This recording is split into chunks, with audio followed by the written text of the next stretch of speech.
देखें जी, मैं आपके सामने जिस वर्ड के ऊपर बात करूंगा वो वर्ड है जी एनी।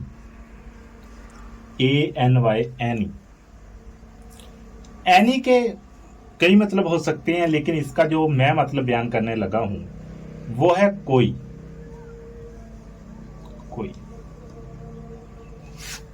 एनी, एनी का मतलब कोई। इसको जुमले में इस्तेमाल करते हैं, क्योंकि जब जुमले में इस्तेमाल किया जाता है, किसी भी सेंटेंस के अंदर वर्ड को यूज किया जाता है, तो वही सही तरीका होता है इंग्लिश को समझने का, सीखने का। तो एनी का मतलब कोई। जैसे क्या आप के पास कोई सवाल है? क्या आपके पास कोई सवाल है? यानी किसी से क्वेश्चन, आप किसी से पूछते हैं कि आपके पास कोई सवाल है, या क्या आपका कोई सवाल है?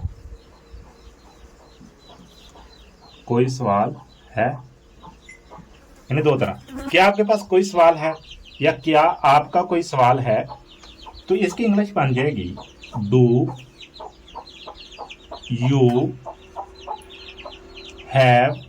डू यू हैव, क्या आपके पास है कोई सवाल? एनी। सवाल की इंग्लिश क्वेश्चन। क्वेश्चन। तो ये बन गया do you have any question. क्या आपके पास कोई सवाल है?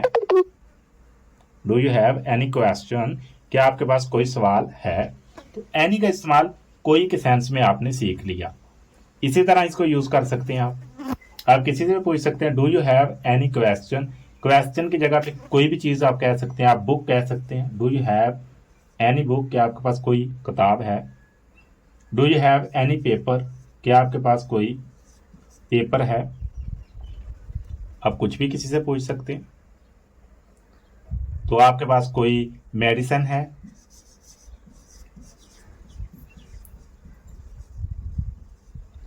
Medicine, medicine, sorry medicine. Do you have any medicine, क्या आपके पास कोई दवा है? तो इस तरह आप इसको इस्तेमाल कर सकते हैं। Do you have any question, do you have any book, do you have any paper, do you have any medicine. तो आप किसी भी नाउन का यहाँ पर जिक्र कर सकते हैं।